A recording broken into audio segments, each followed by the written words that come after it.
Welcome to the emergency department rotation. And in this video, I'm going to give you an overview on how you approach the emergency department patient. And really, this is an overview on how we make decisions in emergency medicine, or really in medicine in general.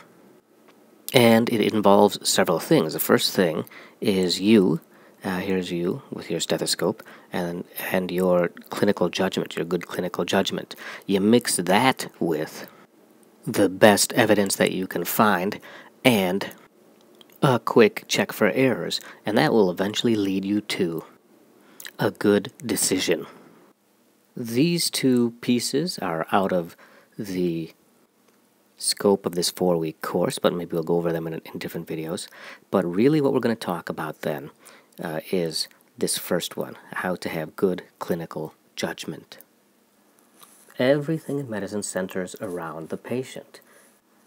And emergency medicine, or like medicine in general, it's not well defined like mathematics or physics. There are not always clearly right or wrong answers. And there are some other difficulties that we face. First, you might not have all the information.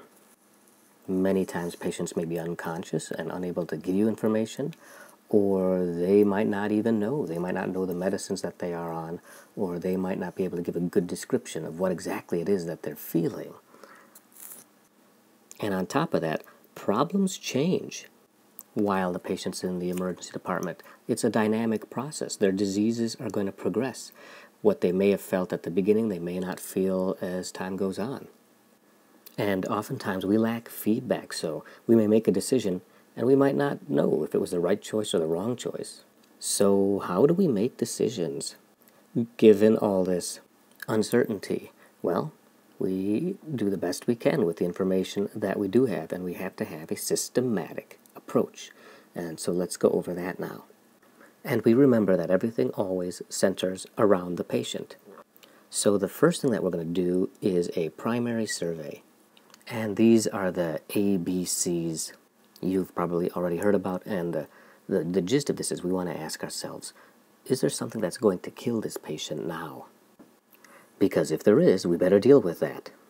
Another thing that we should do at the beginning is something that has been called the initial actions, and that might be like getting an EKG on a patient with chest pain, or a pregnancy test on a female patient with belly pain, or in pretty much all patients who are sick, we want to get an IV O2 and monitor. Now the next thing that you're going to do is to form a differential diagnosis. Now this is one of the more important things, because this is going to drive your entire evaluation of the patient. And your differential diagnosis should include all the dangerous things. So all threats to life and limb. And once you got this list of dangerous diagnoses, you also need to know how to recognize those diagnoses. And those are recognized by something that we'll call illness scripts. And that means the common things that you would see. So the illness script for acute coronary syndrome might be a substernal chest pressure goes to the arm. It's worse with exertion. It's better with rest. Associated with shortness of breath, and they might look sweaty. They might have tachycardia. So what do you see on history and physical that will allow you to recognize that diagnosis? Now, once you're armed with those illness scripts, you can now go do your focused H&P. And from your H&P, you're going to gather all the data about your illness scripts, and that'll help you decide whether you think those diagnoses are there or not. So that allows you to generate your pretest probabilities. And pretest probability means how likely you think that diagnosis is, that your patient has that diagnosis. So let's say we got acute coronary syndrome. You say, well, I think it's maybe about a 50% chance that it's that. So that would be a pretest probability after your history and physical. And another thing that we're going to have to talk about with pretest probability is the idea of decision thresholds. And that means how you're going to act based on your pretest probability. So let's take that example we've been using of a guy who's having an acute coronary syndrome or possibly having an MI. And you say, there's no way I'm discharging this person unless my pretest probability is 2% or less. So that an MI, a heart attack, has to be 2% chance of having that. Otherwise, I do not feel safe discharging this person. Or you might say, I want to be pretty sure before I call the cath lab on this patient, and so I want to be 80% sure. I don't want to jump the gun, but I also don't want to miss a lot of these. So you set the treatment, you set the probability at which point you would probably initiate treatment. We're going to go over this in a little bit more detail, so I just want to throw that idea out there right now that we're going to use the pretest probabilities that we came up with, and above a certain number we're going to treat them, below a certain number we're not going to treat them. And what do you do in the middle? You're going to decide to order tests, you're going to and also interpret those tests. And inherent in this process is the idea of post-test probabilities. And then the final thing that you have to do is to act on the information that you got. And that might mean getting more tests, starting treatment, or maybe even doing nothing. Maybe you're going to discharge the patient, or maybe you're going to admit them, so you have to have a disposition as well. So notice how all of this kind of revolves around the patient. So let's put this in the context of what you're already familiar with. The primary survey is something unique to emergency medicine, but really it's done in every field. If you notice that your patient is very, very sick, then you need to deal with that. Whether that means you call 911 from a clinic, or you send them to the emergency room if you're in the hospital, or you initiate resuscitations if you're on the floor and call a code. You need to deal with that. The next thing, the differential diagnosis, this portion really is your history and physical. And we know there's really more involved in that. That's when you're going to make the differential of all the life and limb threats, come up with the illness scripts, but that is all there so that you can have a guided history and physical so you don't miss anything.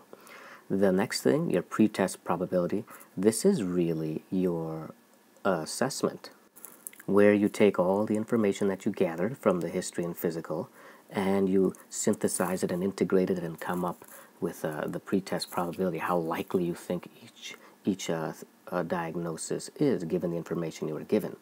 And then the testing portion, that is your plan. That's your plan. When you've come up with what tests you want to order, what things you need to do, and putting your plan into action, that's when you act. We'll go over each one of these pieces in more detail in the subsequent videos, but I wanted to introduce each one of these parts. But now let's take the remaining few minutes and go through an example. So let's say we have a 24-year-old woman who's presenting with chest pain. And then these are her vital signs. And when you look at her, she looks like she's breathing fast, maybe a little apprehensive, but she appears comfortable and she's speaking with the nurse. So you say that her ABCs are okay. You order an IV, O2, and monitor, and you figure, I'm going to get a pregnancy test just in case we need it. So you move on from the primary survey to your differential diagnosis. Now, for the sake of time, I'm going to make it a very short, incomplete differential. But let's say the things that we're considering are pulmonary embolus, pneumothorax, and GERD. And let's throw musculoskeletal in there as well. So we found our differential diagnosis. Now we want to make our illness scripts. So for PE, we know that we're looking for a pleuritic type chest pain. They may or may be short of breath. They may or may not be tachycardic. They may have those risk factors such as a swollen leg, a prior history of this. They may be smokers. They may be on birth control pills. And so those are things we know we want to look for on our physical exam. Pneumothorax, we know that they may have trauma, though they don't always. They may have a spontaneous pneumothorax, but they may have asymmetric breath sounds when you listen to them. So we put that in our illness script for pneumothorax. For GERD, it's usually going to be related to food. They may have that bitter taste in the back of their mouth, and they may have a history of dyspepsia. So that's in our illness script here. We know that the belly is usually pretty soft for GERD. Musculoskeletal, well, it's usually reproducible with movement or even sometimes pressing on the chest. So we put that in our illness script. So we do our focused history and physical, and let's say out of this we get that she is on birth control pills and she smokes, but otherwise her history and physical is not consistent with PE. For pneumothorax, she's had no history of trauma, and she's got bilateral breath sounds that are symmetric. For GERD, it doesn't meet that classic description. She doesn't say that it's related to food. She doesn't have that foul taste in the back of her mouth, and she's never had history of this, so we really don't get much there. And musculoskeletal, yeah, it does hurt when she moves, or if you press on it. So then the next thing that we do is we establish our pre-test probabilities. And I'm just arbitrarily going to pick some numbers here. You think that PE is a 40% chance because she's on the birth control, she smokes, and it is pleuritic. Pneumothorax, you think that that's probably pretty low, so you're giving that 10%. You're also giving GERD 10%, and then you're saying that musculoskeletal, because some of the things are consistent, you are also giving 40%. Now, you don't feel comfortable saying this is not a PE unless you can drive this down to, let's say, less than 2%, because it's a dangerous diagnosis to miss. And pneumothorax, you also say, I want that less than 2%. But GERD, you say, you know what, I'm not so worried about that. So as long as I'm less than 20%, then I am happy. And you know what, you're already there. And for musculoskeletal, you also say, I'm not too worried about that either, so I want to get that to around 20% before I rule it out, because if I miss it, it's not a big deal. So now you ask yourself, how am I going to get PE down from 40 to less than 2%?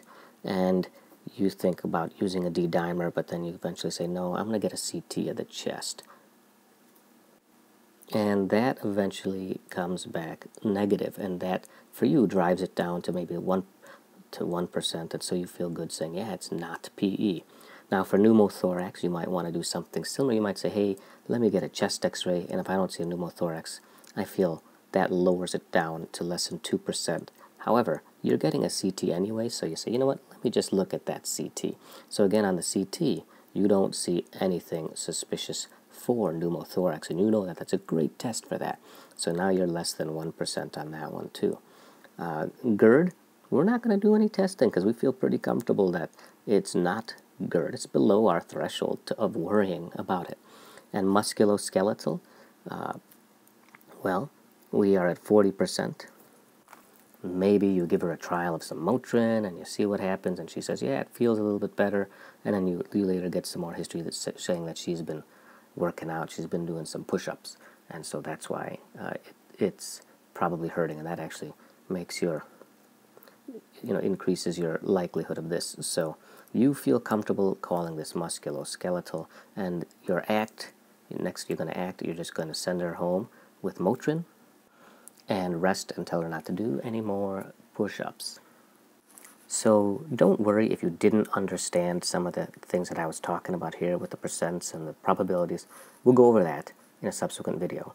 But I just wanted to get you the feel for how we're going to look at our patients, and I'm going to break it down into 5 different pieces here. And if we apply those 5 different things, hopefully we can develop some good clinical judgment. So in the next video, we're going to skip primary survey because that's a whole lecture series in itself that you're going to look at. But for these introduction ones, next video is going to be on forming your differential diagnosis. Put any questions below in the comments. Thanks a lot. Bye.